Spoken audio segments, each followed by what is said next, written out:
Multicultural সোসাইটিতে যদি ইসলামকে বুকে ধারণ করে মাথা উঁচু করে হীনমন্যতাকে দূরে ঠেলে আপনি যদি আপনার দ্বীনকে নিয়ে আপনি প্রাউড করেন, আপনি যদি একজন ভালো এবং আদর্শ মুসলিম হিসেবে নিজেকে আপনি উপস্থাপন করতে পারেন, আপনার ফ্যামিলিকে যদি আপনি গড়ে তুলতে পারেন, সন্দেহাতীতভাবে এটা বহুমুখী চ্যালেঞ্জিং।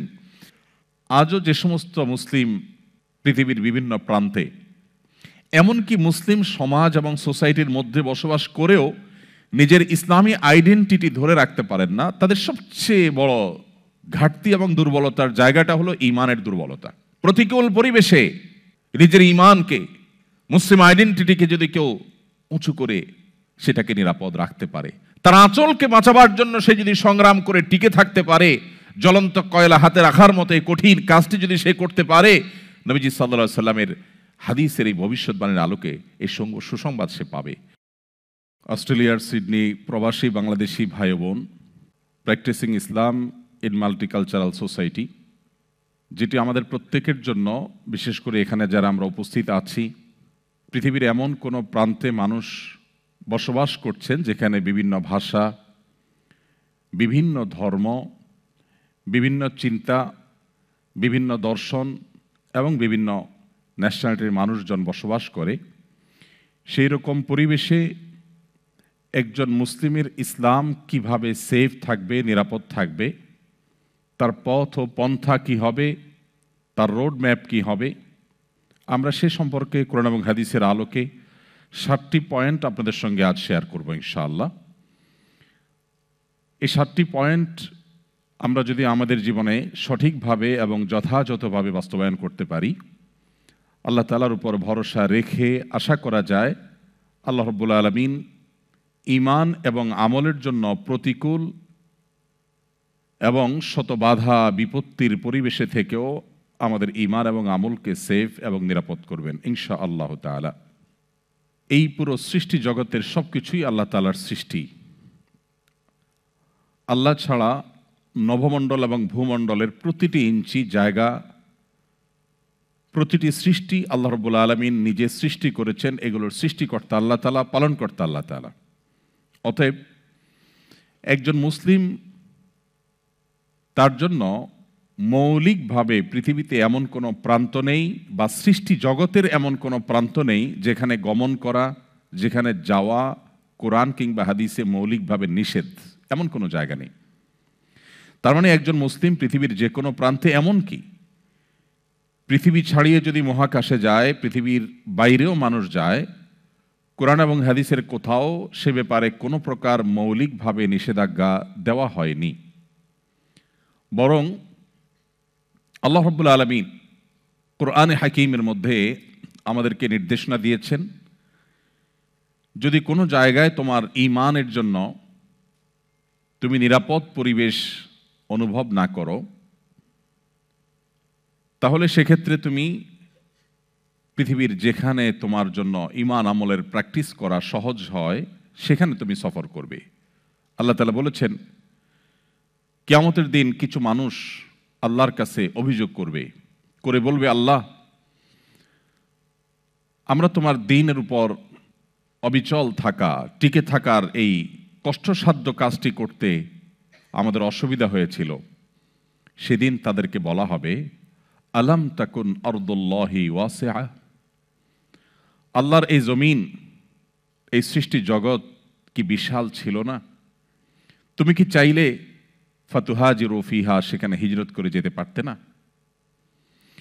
তো এই আয়াত থেকে পরিষ্কারভাবে বোঝা যায় মুসলিম গোটা পৃথিবীর যে কোনো প্রান্তেই যেতে পারে, যে কোনো প্রান্তেই তার কাজ থাকতে পারে, সেটা শিক্ষার জন্য, সেটা গবেষণার জন্য, সেটা রিসার্চের জন্য, এমনকি সেটা বসবাসের জন্য হতে পারে। কিন্তু ঈমানদারের কাছে সবচেয়ে ইম্পর্টেন্ট বিষয় হলো যে তার ঈমান এবং তার আমল নিরাপদে রাখতে পারছে কিনা। কারণ দৃষ্টি যদি শুধু মৃত্যু পর্যন্ত হতো, যেমন যাদের ইসলামের দৌলত নসিব হয়নি, ঈমান যাদের সৌভাগ্যে আসেনি, তাদের কাছে যেমন মৃত্যুটাই সব কিছুর সমাপ্তি, তাদের মতো যদি ঈমানদারের বিশ্বাস হতো, তাহলে একজন ঈমানদার তিনি তার ঈমান নিয়ে এতটা না ভাবলেও চলতো। যেহেতু ইমানদারের দৃষ্টি আরো গভীরে, আরো দূরে, যাদের ইমান নেই তারা যতটুকু দেখে, ইমানদার তার চাইতে আরো অনেক দূরে দেখে। আল্লাহ তাআলা ইমানদারকে সে দূরবর্তী ভিশন দিয়ে সৃষ্টি করেছেন। মৃত্যু পরবর্তী অনন্তকালের যে যাত্রা, সেই যাত্রাকে আজকের যুগের বহু গবেষণা, বহু জ্ঞান গবেষণা, কিভাবে একটা মানুষ মাটির সাথে মিশে একাকার হয়ে যাওয়ার পরও তার মূল উপাদান ঠিকই থাকে এবং সেখান থেকে আবার তার পুনরায় সৃষ্টি করা সম্ভব, সেটি আজ বিভিন্ন গবেষণা দ্বারায় ইতোমধ্যে বোঝাটাকে সহজ করে দেওয়া হয়েছে। কোরআনে কারীমের পাতায় পাতায়, পৃষ্ঠায় পৃষ্ঠায় আল্লাহ রাব্বুল আলামিন আমাদেরকে এই বাস্তবতা, ঈমানের এই গুরুত্বপূর্ণ পাঠ, জীবনের আসল অধ্যায় মৃত্যু পরবর্তী অনন্তকাল সম্পর্কে আল্লাহ তাআলা তার বাস্তবতাকে তুলে ধরেছেন। আল্লাহ কোথাও বলেছেন, যখন তোমরা অস্তিত্বহীন ছিলে, তোমাদের কোনো অস্তিত্ব ছিল না, আল্লাহ তাআলা সেখান থেকে তোমাদেরকে অস্তিত্বশীল করেছেন। অস্তিত্বশীল হওয়ার পর তোমরা যখন হারিয়ে যাবে, তোমরা যখন মাটির সাথে মিশে যাবে, কিংবা আগুনে পড়ে ছাই হয়ে ভস্ম হয়ে যাবে, কিংবা পানিতে ডুবে পচে গলে মাছের খাদ্যে পরিণত হয়ে যাবে, সেখান থেকেও তোমাদের মূল উপাদান, সেখান থেকে পুনরায় তোমাদের সৃষ্টি করা, এটা মোটেও আল্লাহর জন্য কঠিন নয়। যিনি শুরুতে তুলনাহীনভাবে কোনো প্রকার উদাহরণ ছাড়া তোমাদেরকে সৃষ্টি করতে পেরেছেন, সেখানে তোমাদের অস্তিত্ব শেষ হওয়ার পর পুনরায় সৃষ্টি করা তার জন্য তো আরো ইজি। কোরআনে কারীমে আল্লাহ তাআলা বিভিন্নভাবে আমাদেরকে বিষয় আলোচনা করেছেন। যেহেতু আমাদের দৃষ্টি অনেক দূরে, যেহেতু আমাদের টার্গেট জান্নাত, সো আমি পৃথিবীর যে কোনো প্রান্তে যেতে পারি। পৃথিবীর কোনো এমন স্থান নেই যে স্থান সম্পর্কে কোরআন এবং হাদিসে বলা আছে যে না, এই জায়গায় যাওয়া যাবে না। বরং আমাদেরকে নীতিমালা দেয়া আছে আমাদের ঈমানের জন্য, আমাদের আমলের জন্য। যেই জায়গা, যেই পরিবেশ যত বেশি সেফ হবে, নিরাপদ হবে, অথবা আমাদের দাওয়াতি কাজের জন্য যেই জায়গা যত বেশি পটেনশিয়াল হবে, সেই জায়গায় অবস্থান করার গুরুত্ব ইসলামের দৃষ্টিতে আমাদের জন্য ততটা গুরুত্বপূর্ণ হবে। এখন বিষয় হলো, আমরা যারা ইতোমধ্যে এমন একটি পরিবেশে বসবাস করছি, যেই পরিবেশে বিভিন্ন কালচারের, বিভিন্ন ধর্মের, বিভিন্ন দৃষ্টিভঙ্গির, বিভিন্ন বিশ্বাসের মানুষ বসবাস করে, তাদের মধ্যে আমরা বসবাস করতে গিয়ে আমাদের ঈমানকে কিভাবে আমরা নিরাপদে রাখব, কিভাবে আমরা প্র্যাকটিসিং মুসলিম হব, তার জন্য সর্বপ্রথম এবং প্রধান করণীয় হলো আমাদের ঈমানটাকে শক্তিশালী করা। ঈমানটাকে শক্তিশালী করার মধ্য দিয়ে আমরা এই ধরনের প্রতিকূল পরিবেশের মধ্যেও নিজেদেরকে রক্ষা করতে পারব। সাহাবা ইকরাম রিদওয়ানুল্লাহি তাআলা আলাইহিম আজমাইন, তারা কিন্তু প্রতিকূল পরিবেশেই আল্লাহর সবচেয়ে প্রিয় পাত্রে পরিণত হয়েছিলেন। নবী করিম সাল্লাল্লাহু আলাইহি সাল্লাম যখন ইসলামের দাওয়াত সর্বপ্রথম দেন, যখন সবার আগে একজন নারী খাদিজা রাদিয়াল্লাহু তাআলা আনহা ইসলাম গ্রহণ করেন, তার আগে কোনো পুরুষ ইসলাম গ্রহণ করার সৌভাগ্য অর্জন করেনি। ইসলামের প্রথম ইসলাম গ্রহণকারী মানুষটি কোনো পুরুষ নয়, তিনি একজন নারী ছিলেন। এরপর যখন প্রথম অ্যাডাল্টদের মধ্যে প্রথম ইসলাম গ্রহণ করলেন আবু বকর সিদ্দিক রাদিয়াল্লাহু তাআলা আনহু, যুবকদের মধ্যে সবার আগে ইসলাম গ্রহণ করলেন আলী রাদিয়াল্লাহু তাআলা আনহু। এভাবে ধীরে ধীরে যখন ইসলাম প্রসারিত হতে লাগলো, তখনকার মক্কার পরিবেশটা তখনকার মুসলমানদের জন্য অনুকূল ছিল না প্রতিকূল? প্রতিকূল, সন্দেহাতীতভাবে প্রতিকূল ছিল। কারণ ইসলাম গ্রহণ করার পরই তাদের উপরে নির্যাতনের, জুলুমের স্টিম রোলার নেমে আসতো। প্রশ্ন হলো, সেই পরিবেশে বেলাল, আম্মার, সোহেব রিদওয়ানুল্লাহি তাআলা আজমাইন, সুমাইয়া রাদিয়াল্লাহু তাআলা আনহা, এই সমস্ত মানুষগুলোর উপরে নির্যাতনের হেন কোনো উপায় নেই যেটা অ্যাপ্লাই করা হয়নি। শুধু বেলাল রাদিয়াল্লাহু তাআলা আনহুকে ইসলাম থেকে বের করবার জন্য তাকে যে পরিমাণ প্রহার করা হতো, প্রতিটা হাদিসের কিতাবের পাতায় পাতায় তার অত্যাচারের ইতিহাস, সিরাতের গ্রন্থের পাতায় পাতায়, পৃষ্ঠা পৃষ্ঠা উঠে এসছে যে তাকে মারতে মারতে সেন্সলেস করে ফেলা হতো, এবং মক্কার যে উত্তাপ তখন ছিল, সে উত্তপ্ত রোদের মধ্যে যে পাথর আগুনের মতো উত্তপ্ত হয়ে গেছে ভর দুপুরে, তাকে সে পাথরের উপরে শুইয়ে তার বুকের উপর আরেকটি আগুনের মতো গরম পাথর চাপা দিয়ে রাখা হতো। তার চামড়া সে উত্তাপে গলে রীতিমতো পাথর ঠান্ডা হয়ে যেত, শুধু মৃত্যু বাকি থাকত। ঠিক সেই সময়ও তিনি বলতেন আহাদ আহাদ, অর্থাৎ তোমরা যে আমাকে আল্লাহর একত্ববাদ থেকে দূরে সরাবার চেষ্টা করছো, এই পরিস্থিতিতেও আমি স্বীকারোক্তি দিচ্ছি আল্লাহ এক, অদ্বিতীয়, তার কোনো শরীক নেই। আমি আর আমার ঈমানের উপরে অটল অবিচলতার কথা এই মুহূর্তেও দিচ্ছি। প্রশ্ন হলো, মক্কার সে সময়ের গুটি কয়েক মুসলিম, তারা পরিপূর্ণ যে প্রতিকূল পরিবেশ ঠেলে নিজেদের ঈমানের, ইসলামের আইডেন্টিটিকে তারা ধারণ করে রাখতে পেরেছিলেন, সেটা আজ আমরা যে চ্যালেঞ্জগুলো মোকাবেলা করছি সেই তুলনায় কম ছিল না বেশি ছিল? অনেক বেশি ছিল। আমাদেরকে কেউ ইসলাম চর্চা করতে বাধা সৃষ্টি করে না এখানে, কিন্তু দুর্ভাগ্য এরপরও আমরা ট্র্যাক থেকে সরে যাই, আমাদের আইডেন্টিটি পরিবর্তন হয়ে যায়, আমরা হীনমন্যতায় ভুগি, আমাদের ঈমানি দুর্বলতা আমাদেরকে গ্রাস করে ফেলে।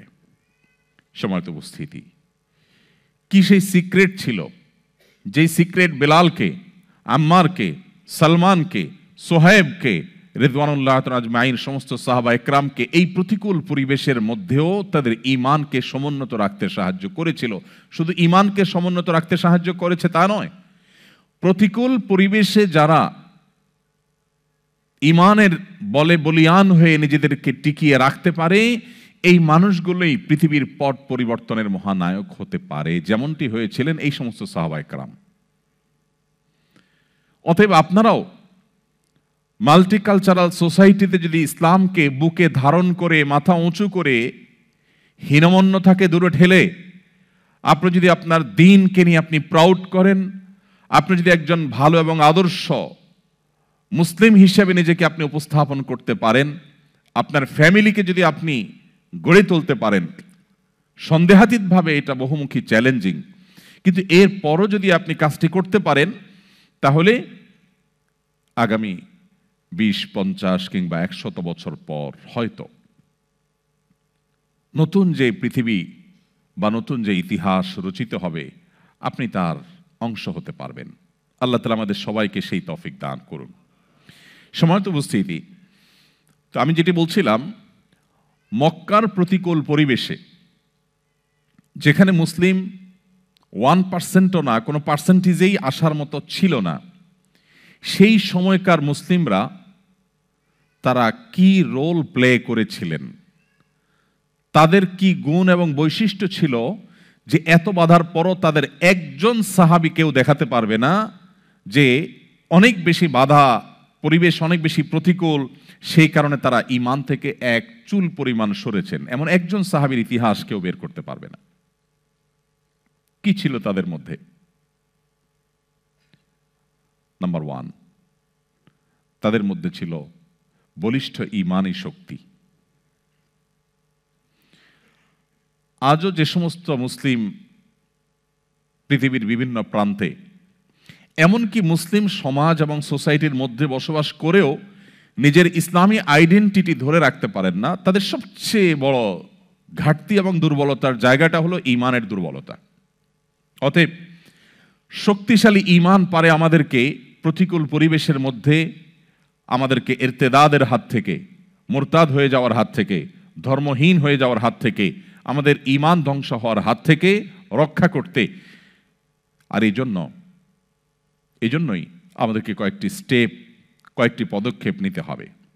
নাম্বার 1, শক্তিশালী ঈমান অর্জন করবার জন্য ইসলামের মর্মটাকে আমাদের নতুন করে বোঝার চেষ্টা করতে হবে। আমাদের সৌভাগ্য, আমরা অলমোস্ট এখানে যারা আছি সবাই মুসলিম বাই বর্ন, জন্মসূত্রে আমরা সবাই মুসলিম, এটা আমাদের সৌভাগ্যের বিষয়। একই সাথে এটা আমাদের জন্য দুর্ভাগ্যেরও বিষয়। দুর্ভাগ্য এই জন্য যে জন্মসূত্রে মুসলিম হলে সাধারণত ইসলামটাকে নতুন করে বা ভালো করে ভেতর থেকে গোড়া থেকে জানার যে তাগাদা, এটা বেশিরভাগ মানুষ অনুভব করে না।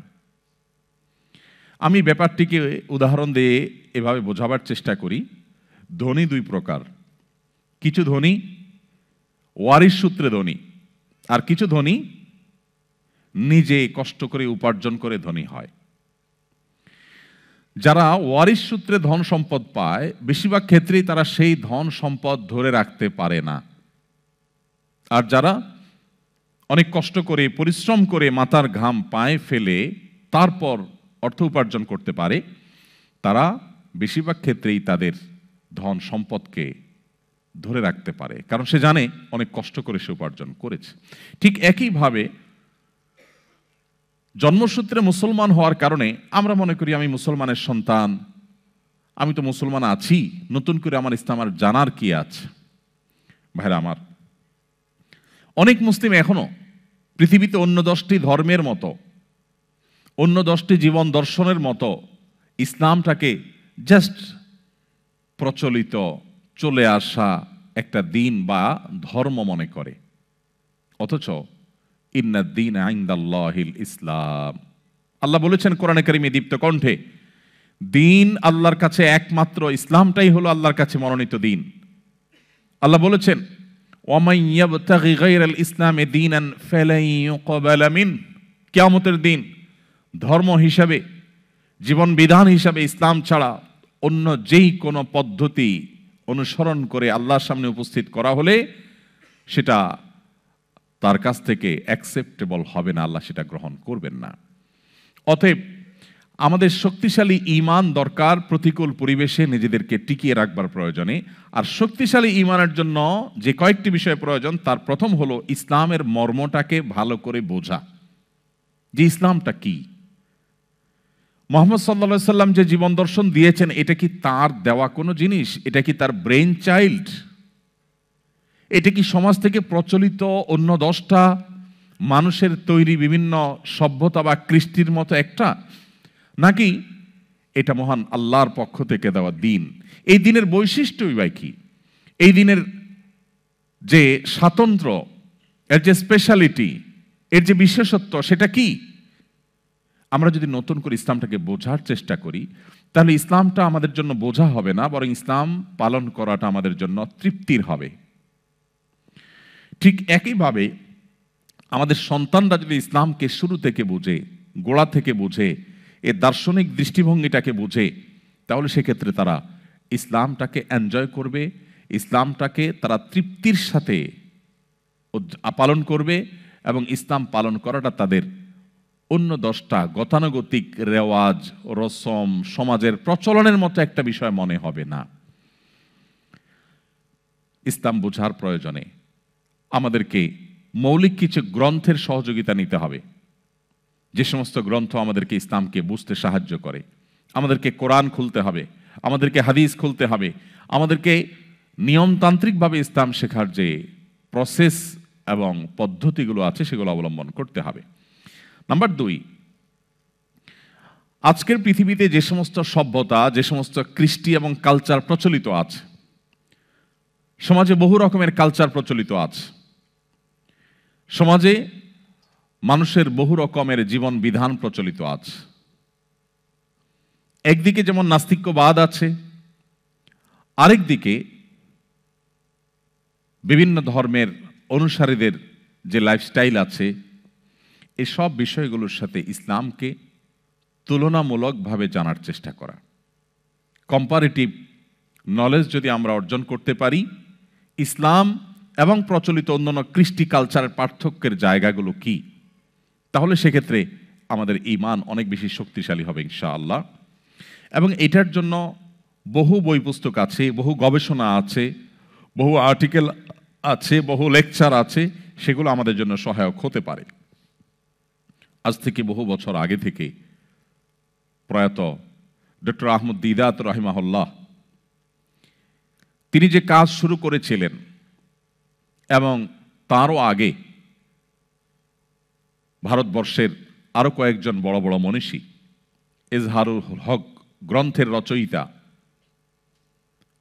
তিনি যে মহাগ্রন্থ লিখেছেন, বিশেষ করে যখন মানুষের মনের মধ্যে ঈমান দুর্বল হয়ে যাচ্ছিল, সেরকম একটা সময়ে মানুষকে প্রতিকূল পরিবেশ থেকে বাঁচাবার জন্য যে সংগ্রাম তারা করেছিলেন, তাদের মধ্যে আরেকজন মনীষী কথা বলতে পারি, তুরস্কের, যার নাম হলো বদিউজ্জামান সাইদ নুরসি রাহিমাহুল্লাহ। আপনি বদিউজ্জামান সাইদ নুরসি রাহিমাহুল্লাহর জীবনী যদি আপনি অধ্যয়ন করেন, আপনি অবাক হবেন।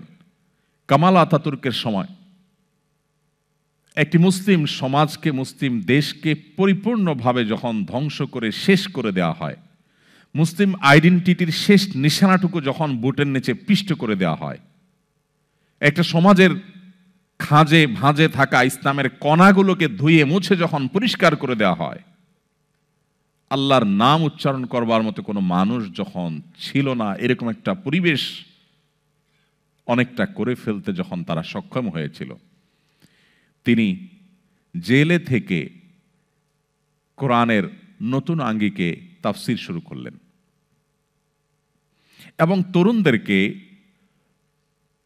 জেনারেল শিক্ষিত তরুণদেরকে, বিজ্ঞান মনস্ক তরুণদেরকে বিজ্ঞানে উন্নতি অগ্রগতির পাশাপাশি তাদের ঈমান এবং ইসলামের যে আইডেন্টিটি, সেটার উপরে তাদেরকে আবারও দারুণভাবে তাদের মনোবলকে চাঙ্গা করছিল, তাদের ঈমানকে শক্তিশালী করছিল। তার সে ঐতিহাসিক মহাগ্রন্থকে রাসায়েলুন নূর বলা হয়। আজকে যে সেখানে ইসলামের পক্ষে কথা বলার মতো মানুষ ধীরে ধীরে বাড়ছে, আবারও তারা যে কামব্যাক করেছে, এটার পেছনে বদিউজ্জামান সাইদ নুরসি রাহিমাহুল্লাহর অবদান নিয়ে বহু গবেষণা পৃথিবীতে হয়েছে, হচ্ছে, হয়তো আরো সামনে হবে। আমি শুধুমাত্র এই পার্টটুকু এনেছি যে আমরা যারা মাল্টিকালচারাল সোসাইটিতে থেকেও আমাদের ঈমানকে, ইসলামকে আমরা ধরে রাখতে চাই, তাহলে একদিকে ইজহারুল হক গ্রন্থ, অপরদিকে যেটার বাংলা অনুবাদ হয়েছে, ইংলিশ অনুবাদ আছে, অপরদিকে বদিউজ্জামান সাইদ নুরসি রাহিমাহুল্লাহর এই রাসায়েলুন নূর, অপরদিকে ডক্টর আহমদ দিদাত রাহিমাহুল্লাহ থেকে নিয়ে সমকালীন সময়ে ডক্টর জাকির নায়েক সহ যে সমস্ত স্কলাররা মানুষের এই সময়ে অন্তরে যে ঈমানের প্রতি সংশয় তৈরি হয়েছে নানা কারণে, সেটা দূর করবার জন্য যারা কাজ করছেন, বিশেষ করে ঈমানকে শক্তিশালী করবার জন্য অন্যান্য কৃষ্টি এবং কালচারের সাথে ইসলামের কালচারের যে কম্পারেটিভ আলোচনা তারা উপস্থাপন করেছেন, সেটা আমাদের ঈমানকে শক্তিশালী করতে অনেক বেশি কার্যকর ভূমিকা রাখে। অতএব আমাদের সন্তানদেরকে, আমাদের ছেলে মেয়েদেরকে যদি এই সমস্ত বইয়ের সাথে আগে থেকে পরিচিত করানো যায়, তারা যদি এগুলো সত্যি পড়ে শেষ করতে পারে, তাহলে আমি বিশ্বাস করি যে তারা শুধুমাত্র এই সমস্ত বাধা পেরিয়ে ঈমানদার হিসাবে ঠিকই থাকা নয়, বরং তারা ইসলামের দায়ী হওয়ার জন্য অনুপ্রাণিত হবে ইনশাআল্লাহ তাআলা। তৃতীয়ত, শক্তিশালী ঈমান অর্জন করবার জন্য আমাদেরকে যে সমস্ত চ্যালেঞ্জেস আছে আমাদের সামনে, আমাদের ঈমান এর জন্য যে চ্যালেঞ্জগুলো আজকের পৃথিবীতে আছে, সেই চ্যালেঞ্জগুলো সম্পর্কে জানা এবং সেগুলোর মোকাবেলার পদ্ধতিগুলো আলাদা করে জানা, এটা বিশেষভাবে গুরুত্বপূর্ণ। এবং সর্বশেষ যে বিষয়টি বলবো তা হলো যে আমাদের ঈমানের যে নবায়ন, এটা আমাদের প্রতিনিয়ত করতে হবে। প্রতিনিয়ত ঈমানের নবায়নটা শুধুমাত্র এই মাল্টিকালচারাল সোসাইটিতেই নয়, আপনি মুসলিম সোসাইটিতে বসবাস করলেও এটা রুটিন ওয়ার্ক। দুর্ভাগ্য আমাদের, আমরা যে একবার নিজেকে মুসলিম পরিচয় দিয়েছি, সেই পরিচয়ের উপর আমরা মৃত্যু পর্যন্ত টিকে থাকি। এর মধ্যে যে বারবার করে আমার ঈমানের মিটারকে বাড়াবার চেষ্টা করতে হয়, ঈমান যে ওঠানামা করে, আমার ঈমানের মধ্যে যে কখনো সন্দেহের দানা বেঁধে যেতে পারে, সংশয় আসতে পারে, আমি যে সংশয়বাদের মধ্যে প্রবেশ করতে পারি, আমি যে নানাভাবে আক্রান্ত হয়ে ঈমান হারা হতে পারি, সেই চান্সের কথা আমরা বেশিরভাগ মানুষ ভুলে যাই। আমরা এখানে যারা আছি, অজু ভঙ্গের কারণ কি? আমরা ম্যাক্সিমাম মানুষ 2-4টি কারণ অন্তত বলতে পারবো যে কিসে অজু ভঙ্গ হয়। আমাদেরকে যদি জিজ্ঞেস করা হয় নামাজ ভঙ্গ হয় কিসে, সেটাও আমরা হয়তো বলতে পারবো 2-4টি কারণ অন্তত। বাট যদি জিজ্ঞেস করা হয় এখন যে আমাদের ঈমান কিসে ভাঙে, আমি অনেকটা শিওর যে এখানে বেশিরভাগ মানুষ একটি কারণ বলতে পারবেন না। তার মানে ঈমান যে কখনো নষ্ট হয়ে যেতে পারে, ঈমান যে কখনো ভেঙে যেতে পারে, এই ধারণাই আমাদের নেই। বরং আমাদের দেশে বিভিন্ন নেতৃস্থানীয় ব্যক্তিবর্গ বিভিন্ন সময়ে এমনভাবে কথা বলেন যেন ঈমান হলো লোহার চাইতেও শক্তিশালী কোনো পদার্থ। কোনো আঘাতে, এমনকি শিরকের আয়োজনের সাথে মিশে একাকার হয়ে গেলেও নাকি তাদের ঈমানের কোনো ক্ষতি হয় না। যার কারণে ঈমান নবায়ন করার গুরুত্বটা আমরা বুঝি না। ঈমান কিভাবে নবায়ন করতে হয়, এর গুরুত্বটা কি আমরা জানি না। নবী করিম সাল্লাল্লাহু আলাইহি সাল্লাম সেই সময় যখন এই চ্যালেঞ্জগুলো ছিল না, তখন বলেছেন, জাদ্দিদু ঈমানাকুম, তোমাদের ঈমানকে তোমরা নবায়ন করো, ঈমানকে রিনিউ করো। কিলা কাইফা নুজাদ্দিদু ঈমানানা ইয়া রাসূলুল্লাহ, হে আল্লাহর রাসূল, আমরা কিভাবে আমাদের ঈমানকে নবায়ন করতে পারি? তিনি বলেছিলেন, আকসিরু মিন কওলি লা ইলাহা ইল্লাল্লাহ, তোমরা লা ইলাহা ইল্লাল্লাহ এই যে বাক্য, এর মর্ম উপলব্ধি করে এটাকে বারবার তোমরা এটাকে উচ্চারণ করো, এটাকে বারবার নিজের মধ্যে ধারণ করো। আমার ঈমানের মিটার নেমে গেল কিনা, আমি সন্দেহের চোরাবালিতে প্রবেশ করে যাচ্ছি কিনা, আমি সংশয়বাদের মধ্যে প্রবেশ করে যাচ্ছি কিনা, আমি ঈমান থেকে বিচ্যুত হয়ে যাচ্ছি কিনা, খুব গভীর মনোযোগের সাথে আমার সম্পদকে যেরকম আমি প্রতিনিয়ত হিসেব নিকেশ করি, আমি যেরকম সব সময় আমার সামাজিক অবস্থান, আমার ক্যারিয়ার, এগুলোকে সব সময় যেরকম আমি টেক কেয়ার করার চেষ্টা করি, ঠিক একইভাবে ঈমানের টেক কেয়ার করা, ঈমানের নার্সিং করা, ঈমানের পরিচর্যা করা, এটা আমাদের ঈমানকে শক্তিশালী করার জন্য অপরিহার্য। দুর্ভাগ্য, বেশিরভাগ মানুষই আমরা মুসলিম বাই চান্স হওয়ার কারণে, মুসলিম বাই চয়েস না হওয়ার কারণে আমাদের ঈমানকে নবায়ন করবার সুযোগ আমরা পাইনি। আমি আজকের এই চমৎকার আয়োজনে আমি আমার সকল ভাই বোনদেরকে উদাত্ত আহ্বান করতে চাই, আসুন শুধুমাত্র মাল্টিকালচারাল সোসাইটিতেই নয়, আপনি কোনো মুসলিম সোসাইটিতে বসবাস করলেও আপনাকে শক্তিশালী ঈমান ধারণ করতে হবে। কারণ আমরা সেই সময়ে পৌঁছে গেছি যে সময় সম্পর্কে নবী করিম সাল্লাল্লাহু আলাইহি সাল্লাম ১৫০০ বছর আগে প্রায় আমাদেরকে সতর্ক করেছেন। ইউসবিহুর রাজুলু মুমিনা ওয়া ইউমসি কাফিরা ওয়া ইউমসি মুমিনা ওয়া ইউসবিহু কাফিরা ইয়াবিউ দীনাহু বিআরদিন মিনাদ দুনিয়া। নবীজি বলেছেন, এমন একটা সময় আসবে মানুষ সকালে ঈমানদার থাকবে, মুসলমানের খাতায় নাম থাকবে, কিন্তু দিনের মধ্যে এমন কিছু সে দেখেছে, এমন কিছু তার ব্রেইনে ঢুকেছে, এমন কিছু তাকে বাই প্ল্যান দেখানো হয়েছে যে তার ঈমানের আইডেন্টিটি থেকে সে সরে গেছে, সন্ধ্যায় সে বেঈমান হয়ে গেছে। কেউ বিকেলে সন্ধ্যায় দিনের শেষ প্রহরে মুসলিম থাকলো, আবার রাত পোহাতে না পোহাতে সকালে হয়তো সে বেঈমান হয়ে গেছে। সামান্য একটু পার্থিব সুবিধা পাওয়ার জন্য, একটু ভালো থাকার জন্য, একটু ভালো দিনাতিপাত করার জন্য সে তার ঈমানকে বিক্রি করে দিয়েছে, সে তার আইডেন্টিটিকে রিস্কের মধ্যে ফেলে দিয়েছে। এরকম একটা সময় আসবে। নবীজি বলেছিলেন, বাদিরু বিল আমালি ফিতানা কাকিতাইল লাইলিল মুজলিম, তোমরা সেই সময় আসার আগে নেক আমলের প্রতি ধাবিত হও, অগ্রসর হও, কম্পিটিশনে অবতীর্ণ হও। যখন ফিতনা পৃথিবীতে এমনভাবে ছেয়ে যাবে, অন্ধকার যেরকম রাত হলে গোটা পৃথিবীকে ছেয়ে ফেলে, যখন রাত হয়ে যায় তখন অন্ধকার ঘরের বাইরে থাকে বা ঘরের ভিতরে অন্ধকার থাকে আর বাহিরে আলো থাকে এমন নয়, ভেতরে বাহিরে প্রতিটা জায়গাকে অন্ধকার ছেয়ে ফেলে। রাত হলে যেরকম অন্ধকার সবকিছুকে ছেয়ে ফেলে, ফিতনা গোটা পৃথিবীকে ছেয়ে ফেলবে। মুসলিমের ঘরেও প্রবেশ করবে, অমুসলিমের ঘরেও প্রবেশ করবে। মুসলিম সোসাইটিতেও ফিতনা ঝেঁকে বসবে, মাল্টিকালচারাল সোসাইটিতেও ফিতনা ঝেঁকে বসবে। বাসার অভ্যন্তরেও ফিতনা প্রবেশ করবে, শিক্ষা প্রতিষ্ঠানেও ফিতনা প্রবেশ করবে। ভাইরা আমার, নবীজি সাল্লাল্লাহু আলাইহি সাল্লাম আমাদের বড় আপন ছিলেন।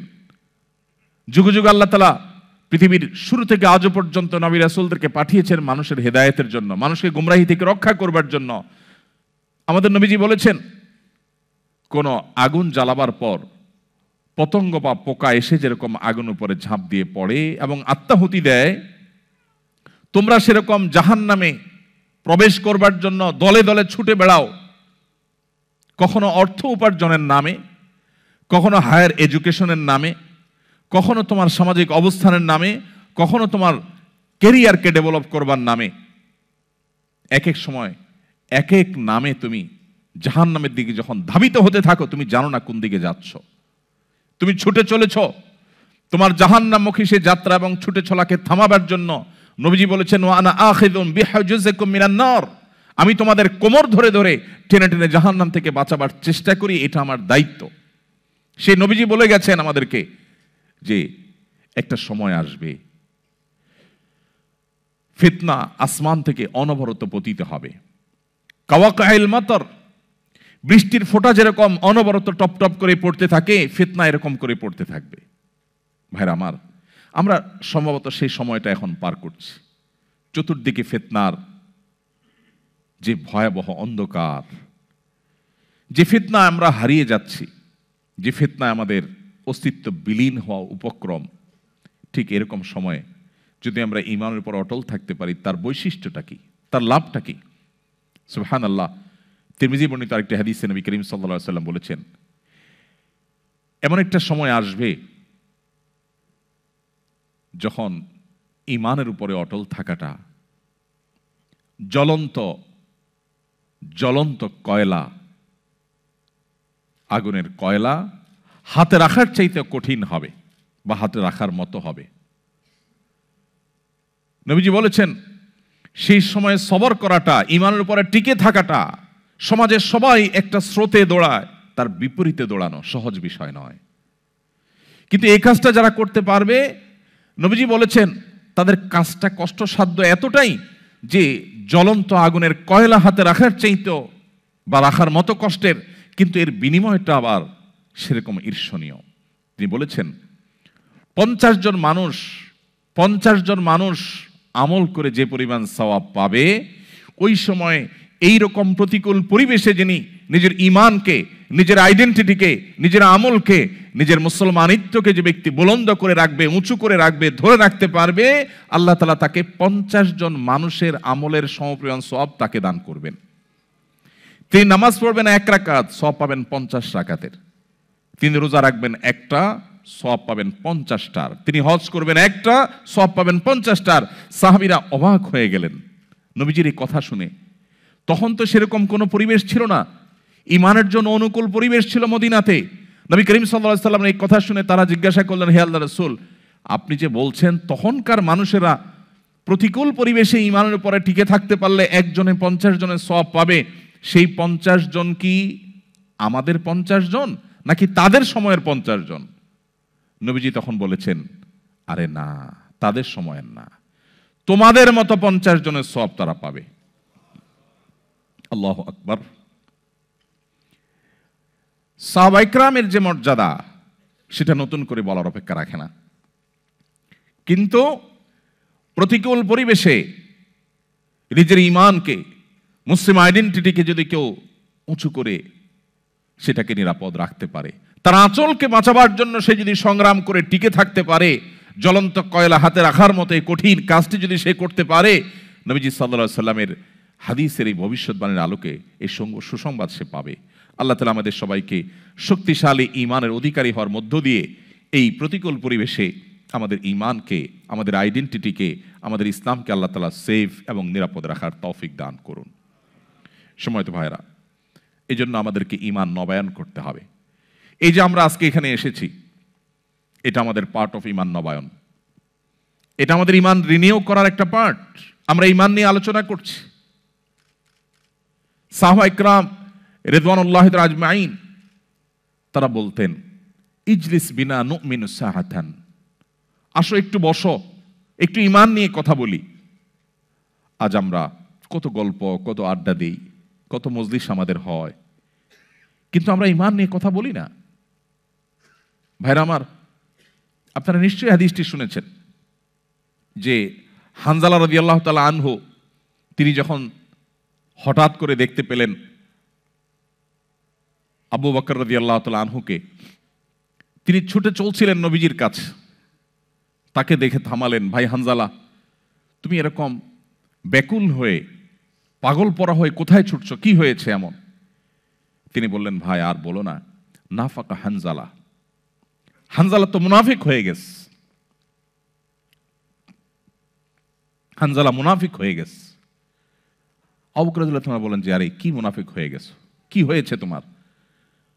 বলেন, ভাই আবু বকর, আমি যখন নবীজির মজলিসে উপস্থিত থাকি, তার সামনে থাকি, কোরআনের আয়াত যখন শুনি, তখন আমার ঈমান আমি যথেষ্ট নিজের মধ্যে অনুভব করি, আল্লাহর প্রতি বিশ্বাস অটল থাকে, অবিচল থাকে। কিন্তু যখনই আমি আমার কাজে কর্মে চলে যাই, কর্মস্থলে চলে যাই, এই যে মাল্টিকালচারাল সোসাইটিতে যখন চলে যাই, বা এমন কোনো পরিবেশে চলে যাই যে পরিবেশে আমার ঈমানের কথা খুব বেশি বলা হয় না, তখন আমি নিজের মধ্যে পরিবর্তন অনুভব করি। এই যে পরিবর্তন অনুভব করি, এই জন্য আমার মনে হলো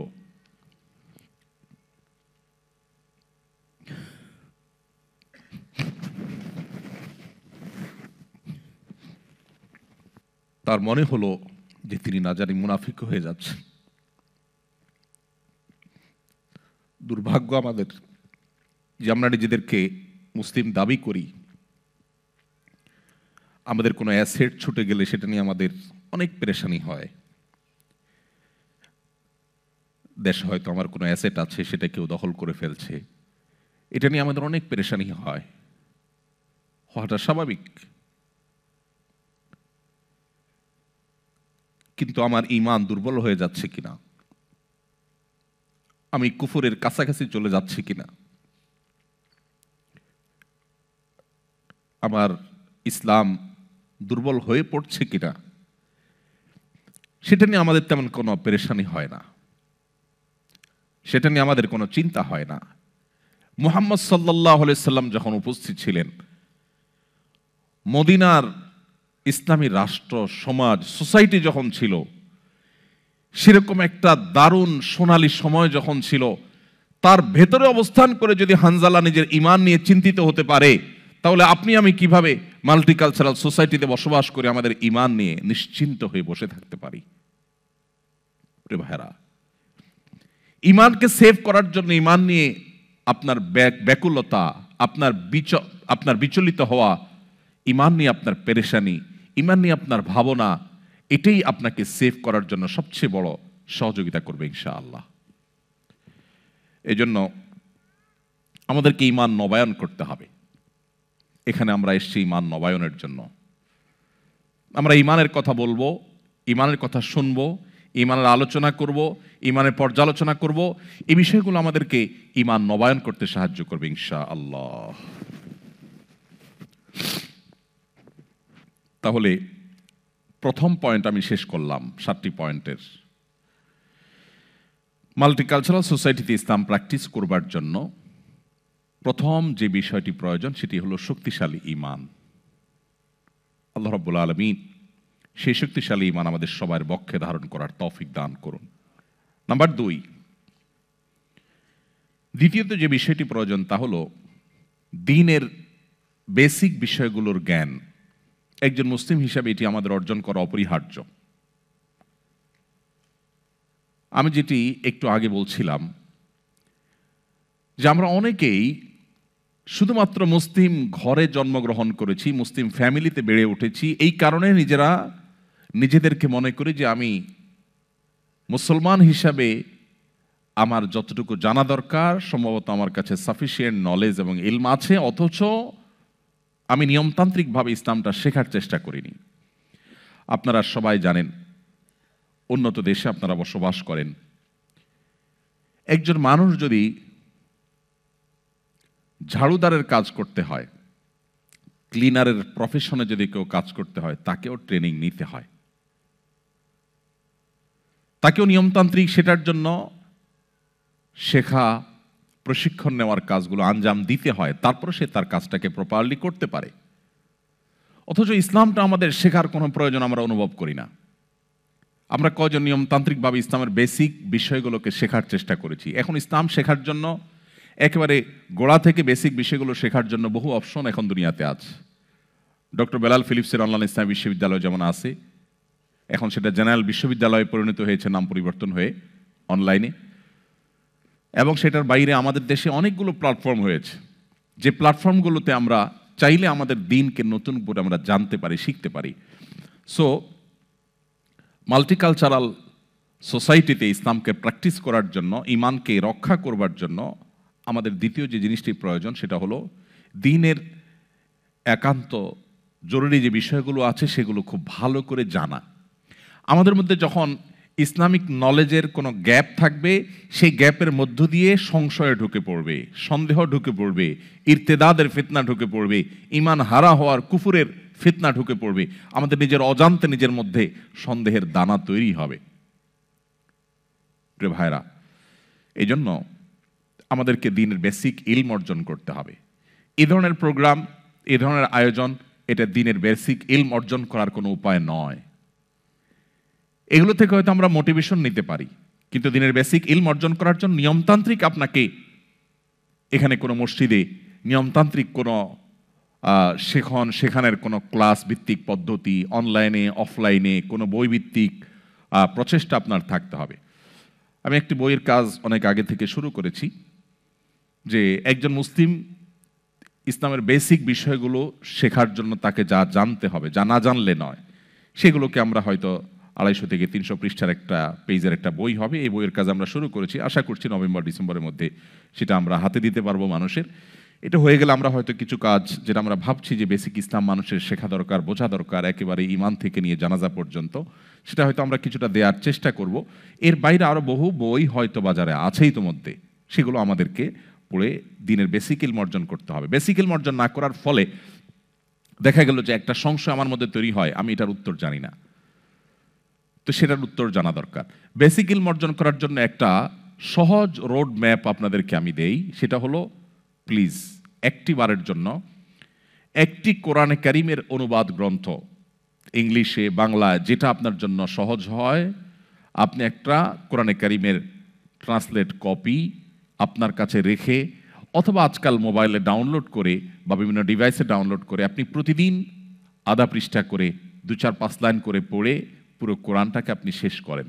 আমি আপনাকে আল্লাহর উপর ভরসা রেখে এই নিশ্চয়তা দিতে পারি যে আপনি আপনার ইমানকে সেভ করার জন্য সবচেয়ে সহজ উপায় হলো ইসলামের বেসিক ইলম অর্জন করার জন্য কোরআনে কারিম শুরু থেকে শেষ পর্যন্ত বুঝে পড়া।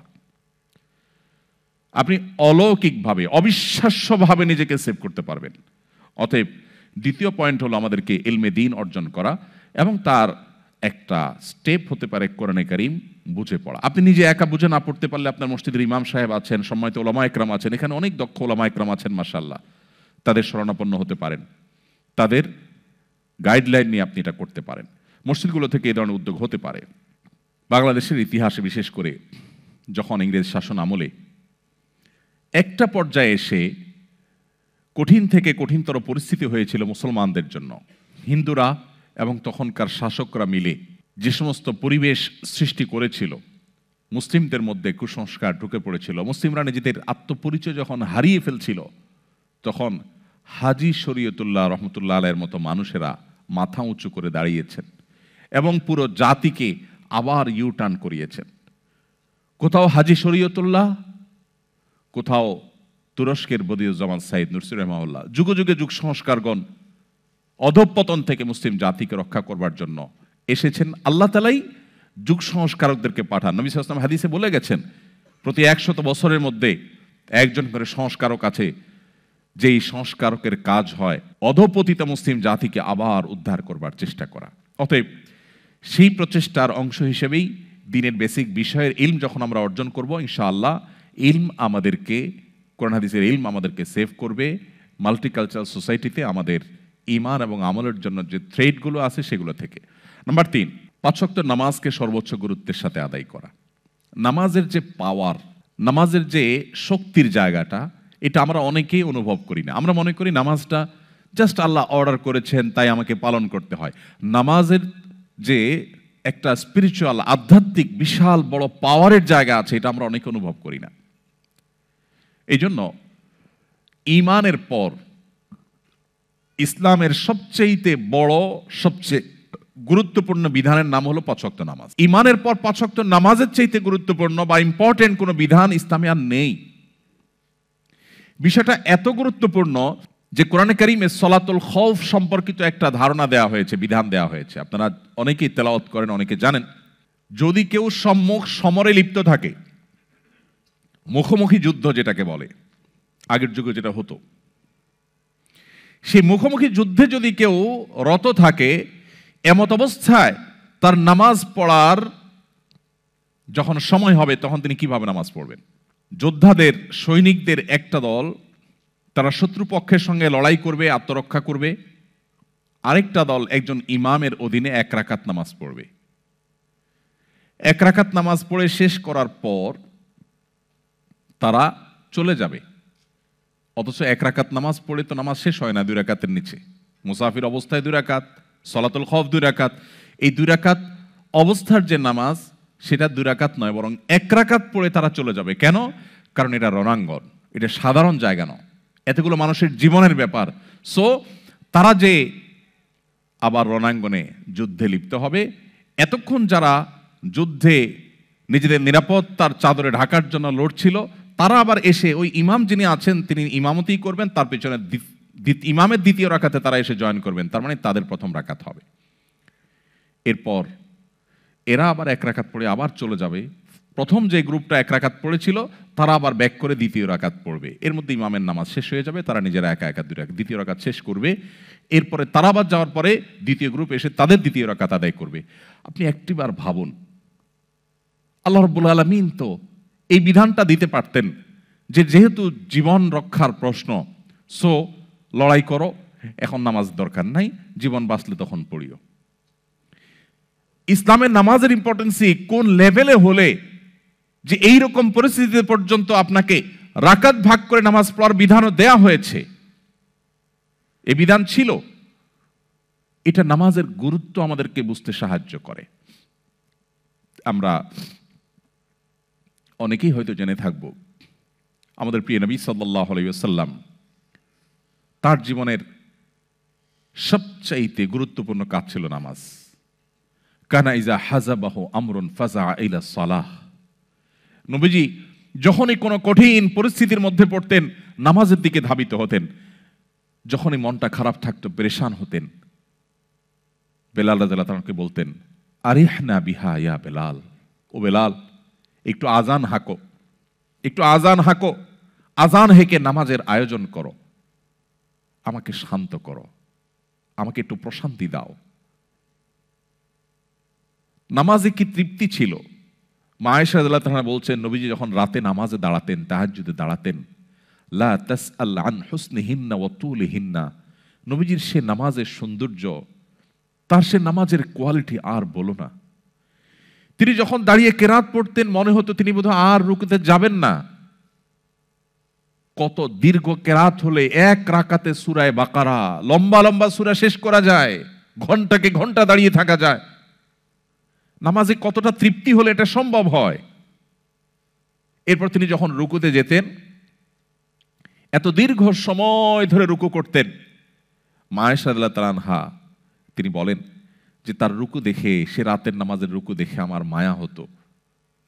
ইস, তিনি কি আর মাথা উঁচু করবেন না? আবার যখন সেজদায় যেতেন, মনে হয় সেজদায় এই বুঝি তার শেষ সেজদা, আর মনে হয় মাথা উঠাবেন না। এত দীর্ঘ সময় নিয়ে নামাজ পড়তেন, এত লম্বা সময় নিয়ে নামাজ পড়তেন, এবং নামাজে দাঁড়িয়ে এত লম্বা সময় রুকুতে সেজদাতে অতিবাহিত করতেন সময় যে তার পা মোবারক ফুলে যেত। ভাইরা আমার, পা ফুলে যাওয়া কিন্তু কোনো স্বাভাবিক বিষয় নয়। আপনি অনেক সময় দাঁড়িয়ে থাকলে, একটা পজিশনে থাকলে হয়তো পা ব্যথা হয়ে যাবে, পা ফুলে যায়। এই ফুলে যাওয়াটা সাধারণ বিষয় না। কি পরিমাণ প্রেশার নিলে পা ফুলে যেত। নবী করিম সাল্লাল্লাহু আলাইহি সাল্লাম নামাজে সে তৃপ্তি পেয়েছেন। আজ দুর্ভাগ্য আমাদের কাছে নামাজটা জাস্ট বোঝা।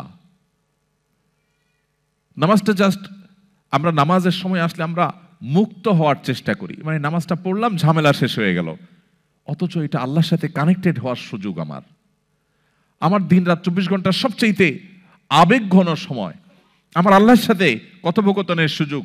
সহিহ মুসলিম বর্ণনা, নবী সাল্লাল্লাহু আলাইহি ওয়াসাল্লাম নামাজকে বলেছেন মুনাজাত মা আল্লাহ, আল্লাহর সাথে কথোপকথনের স্কোপ। অথচ এটা আজকে আমাদের কাছে বোঝা হয়ে গেছে। এই নামাজ, এটাকে যদি কোয়ালিটির সাথে আদায় করতে পারি, খুব ধীরস্থিরতার সাথে, লম্বা সময় নিয়ে, মনোযোগ সহকারে নামাজে কি বলছি সেগুলোর অর্থ বুঝে বুঝে আল্লাহর সাথে আমি যদি কনভারসেশনে, কথোপকথনে আমি রত হয়ে যাই, ডুবে যাই, তাহলে আমার মাল্টিকালচারাল সোসাইটিতে আমার ঈমান, আমার ইসলামের এই পরিচয়কে ধারণ করতে অনেক বেশি হেল্পফুল হবে। নামাজ অনেক বেশি হেল্প করবে। আপনারা আয়াত অনেকেই জানেন, আল্লাহ তাআলা বলেছেন ইন্নাস সালাতা তানহা আনিল ফাহশাই ওয়াল মুনকার। নামাজ মানুষকে অশ্লীল মন্দ কাজ থেকে বাঁচিয়ে রাখে। আমাদের অনেক ভাইরা আছে যারা ঠুনকো অজুহাতে নামাজ তরক করেন, বিশেষ করে এই ধরনের পরিবেশে আপনারা যেখানে আছেন। যে অফিসে আমার কলিগদের মধ্যে কেউ মুসলমান না, আমি একা মুসলিম, আমি একা নামাজ পড়লে কেমন দেখা যায়, সবাই তাকিয়ে থাকবে। অথবা আমি বাহিরে আছি, তো সেখানে নামাজ পড়তে গেলে কেমন দেখা যাবে, এখানে কোনো মসজিদ পাচ্ছি না আশেপাশে, এদিকে ওয়াক্ত শেষ হয়ে যাচ্ছে, তাহলে আমি নামাজ না পড়লে, নামাজ পড়তে গেলে সবাই আমার দিকে তাকিয়ে থাকবে, বা আমি একটু বিব্রতকর পরিস্থিতি পড়ব। এরকম ঠুনকো অজুহাতে আমরা অনেকে নামাজ ছেড়ে দেই। এটা হলো আমাদের ইমানের দুর্বলতার কারণে, আমার ইমানের দুর্বলতার কারণে। একজন ইমানদার তার জীবনে কোনো অবস্থাতে তিনি নামাজ ত্যাগ করতে পারেন না। ইসলামে অনেক বিষয়ের ত্যাগ, এটার বিকল্প আছে, কিন্তু নামাজ ত্যাগের বিকল্প নেই। এই জন্য কোনো মুসলিম নামাজ ত্যাগ করতে পারেন না। মুহাম্মদ সাল্লাল্লাহু আলাইহি সাল্লামের সময় মুনাফিক যারা ছিল তারাও নামাজ পড়তো, যারা ভেতরে ভেতরে অমুসলিমদের চর ছিল তারা নামাজের সময় মসজিদে উপস্থিত হতো। এই জন্য এই পরিবেশে যদি আপনি 5 ওয়াক্ত নামাজকে সর্বোচ্চ গুরুত্বের সাথে আদায় করেন, আপনি যদি একাকী কোথাও কোনো অফিসে থাকেন, একাকী নামাজ পড়বেন, আপনি অন্তত ফরজটুকু হলো আপনাকে পড়তেই হবে। আপনার লাঞ্চের ব্রেকের সময় আপনি ওয়াশরুমে যাওয়ার যে সময়টা পাবেন, সেই সময়টা থেকে সেভ করে আপনাকে নামাজ পড়তে হবে, যে কোনো মূল্যে পড়তে হবে। তো যদি কেউ নামাজের ব্যাপারে এই নো কম্প্রোমাইজের জায়গায় যেতে পারে, আশা করা যায় তার ঈমানকে আল্লাহ তাআলা সেভ করবেন। কারণ অন্যায় অশ্লীলতা থেকে সে বাঁচতে পারবে, এই নামাজ তাকে প্রতিহত করবে তার সমস্ত বাধাগুলোকে। এই জন্য নামাজের ব্যাপারে আমাদের সর্বোচ্চ গুরুত্ব আরোপ করতে হবে। আমাদের বোনরা অনেক সময় দেখা যায় এমন কোনো পরিবেশে যান যে পুরুষরা যেখানে সেখানে ঘাসের উপর দাঁড়িয়ে গেল, বোনরা দাঁড়াতে পারেন না, কিন্তু তাদেরকেও দাঁড়াতে হবে। সবাই তাকিয়ে থাকবে, থাকুক না। হ্যাঁ, আমি বলছি না আপনাকে মানুষের চলাচলের রাস্তায় আপনাকে দাঁড়িয়ে যেতে, আমি বলছি না আপনাকে এমন কোনো জায়গায় দাঁড়িয়ে যেতে মুসলমানদের সম্পর্কে এখানকার অন্য ধর্মাবলম্বীরা বাজে ভুল ধারণা নেয়, আমি সেটা বলছি না। নিশ্চয়ই আপনি 2 রাকাত নামাজ পড়ার মতো জায়গা আপনি বের করে নিতে পারবেন, সেটা আপনাকে করতেই হবে। অতএব এই জায়গাটাতে আমাদের কোনো কম্প্রোমাইজ করা চলবে না। আমাদের সাবকন্টিনেন্টে যারা আমরা মুসলমান, আমাদের মধ্যে একটা ধারণা জন্মেছে যে নামাজ না পড়লে কি হয়েছে, ঈমান আছে। অনেক বেনামাজিকে নামাজের কথা বললে বলে, ভাই নামাজ না পড়লে কি হয়েছে, আমার ঈমান আছে। নাম আতর আলী, গায়ের থেকে দুর্গন্ধ আসে। নাম কি? আতর আলী, গায়ের থেকে আসে কি? দুর্গন্ধ। ব্যাপারটা ওই রকম। আপনি বলতেছেন নামাজ না পড়লে কি হয়েছে, আমার ঈমান আছে, মানে আপনার ঈমান এত মজবুত? আপনার ঈমান তো আমার দরকার, যে না পড়লেও থাকে। অথচ নবী করিম সাল্লাল্লাহু আলাইহি সাল্লাম কঠোরভাবে বলেছেন, শক্তভাবে তিনি বলেছেন, আল ফারকু বাইনানা ওয়া বাইনাহুম তারকুস সালাহ। ঈমানদারের সাথে অমুসলিমের পার্থক্যই হলো মূলত নামাজ। এটা ঈমানদারকে পৃথক করে। অতএব কোনো অবস্থাতে এটা ছাড়া যেতে পারে না। আমি আপনাদেরকে উদাত্ত আহ্বান করতে চাই, আমাদের অনেক ভাইরা আছেন যারা বাসায় নামাজ পড়েন, কর্মস্থলে পড়েন না, অথবা 5 ওয়াক্ত নামাজ পড়েন কিন্তু একটু ঝামেলা হলে তিনি নামাজ কাজা করেন। পৃথিবীর অনেক দেশে আমাদের অনেক ভাই বোনরা আছেন যারা আমাদের কাছে প্রশ্ন পাঠান, বলেন ভাই সকাল থেকে নিয়ে নামাজের সময় পাই না, তো আমি একসাথে ডিউটি শেষে বাসায় এসে জোহর আসর মাগরিব এশা একসাথে পড়ি। নামাজটা এরকম ছেলে খেলা নয়। আল্লাহ বলেছেন ইন্না সালাতা কানাত আলাল মুমিনিনা কিতাবাম মাওকুতা, নির্দিষ্ট সময় নামাজ পড়াটাকে অপরিহার্য করা হয়েছে। আপনার যদি এমন কোনো জব, এমন কোনো চাকরি করতে হয় যে চাকরি করতে গিয়ে আপনি নামাজ পড়তে পারবেন না, তো সেই চাকরি আপনি করবেন কিনা তার আগে সিদ্ধান্ত আপনাকে নিতে হবে আপনার ঈমানের আলোকে। আপনাকে যদি আমি অফার করি যে আপনি একটি জব আপনার সামনে আছে, আপনি একটা চাকরি করবেন, সেখানে আপনি ডিউটি চলাকালীন সময়ে শুধু নিঃশ্বাসটা বন্ধ করে রাখতে হবে, স্যালারি পাবেন আপনি 1 বিলিয়ন, কেউ করবে এই চাকরি? কারণ স্যালারি তো পরের কথা, প্রথম দিনের কয়েক সেকেন্ডের পরেই তো আমি মারা যাব। তো 1 বিলিয়ন যদি আমি পাইও, এটাতে আমি কি করব? ইমানদারের কাছে নামাজটা সেরকম। আমার নামাজ যদি পড়াই না যায়, আমার ইমানে যদি না থাকে, তো আমি এই চাকরি দিয়ে কি করব? ভাইরা আমার, ওই যে আমি শুরুতে বলছিলাম নবী সাল্লাল্লাহু আলাইহি ওয়াসাল্লাম যে ফিতনার কথা বলেছেন না, কিয়ামতের আগে বহুবিধ ধোঁয়াশা আসবে। ফিতনা মানে ধোঁয়াশা, বিভ্রান্তি, চকচকে লাইফ, কালারফুল জীবন, এটার হাতছানি আমাদেরকে ডাকে। আমাদের মনে হয় এটা পেয়ে গেলে, আমি পিআর পেলে, পাসপোর্ট পেলে, অমুক জায়গায় যেতে পারলে, তমুক ক্যারিয়ারে উঠতে পারলে, অমুক জায়গায় পৌঁছতে পারলে বোধহয় আমি সুখ শান্তি পেয়ে যাব। সেটা পাওয়ার পরে আমাদের মনে হয় না, তেমন কোনো পরিবর্তন হয়নি। এগুলা নিছকই মরিচিকার মতো, মানুষকে পাগলের মতো, পঙ্গপালের মতো ডাকতে থাকে, টানতে থাকে।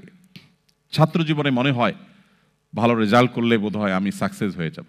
অনেক কষ্ট করে রেজাল্ট করার পর দেখা যায় অনেকে সাকসেস হতে পারেন নাই। এরপর মনে হয় ঘুষ দিয়ে হোক, চুরি করে হোক, দুর্নীতি করে হোক, 2 নম্বরই করে হোক, একটা চাকরি পেলে বোধহয় আমি সোনার হরিণ পেয়ে যাব।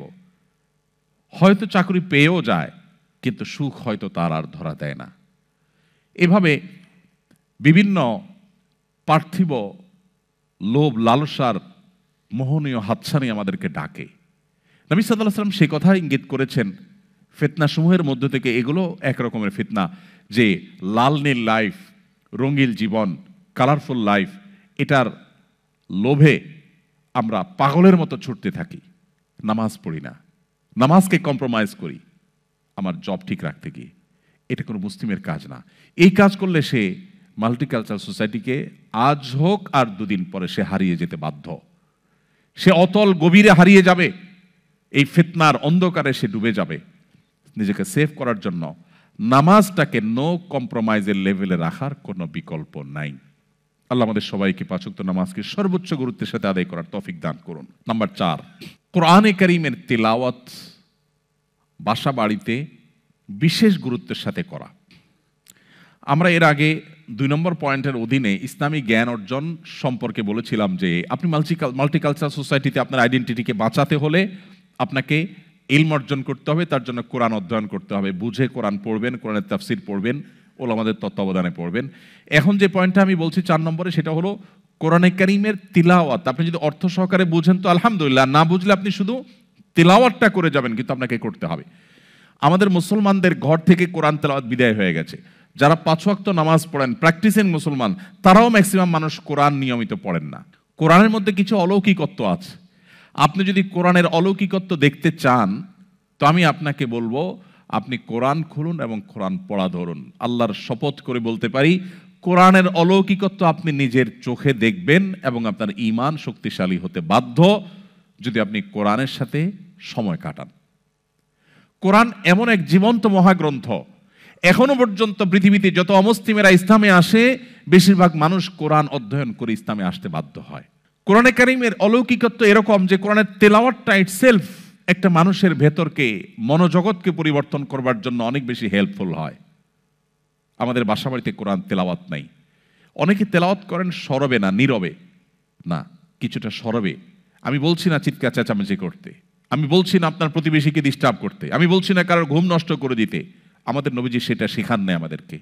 এক ব্যক্তি মসজিদে নববীতে একটু জোরে তেলাওয়াত করছিল, নবী করিম সাল্লাল্লাহু আলাইহি সাল্লাম তাকে ডেকে বললেন, তুমি এই তেলাওয়াত যে আল্লাহকে শোনাতে চাইছো, তিনি বধির নন, তিনি সামিয়া, সবকিছু শুনতে পান, তুমি জোরে তেলাওয়াত করে পাশের লোকদের ডিস্টার্বের কারণ কেন হচ্ছ?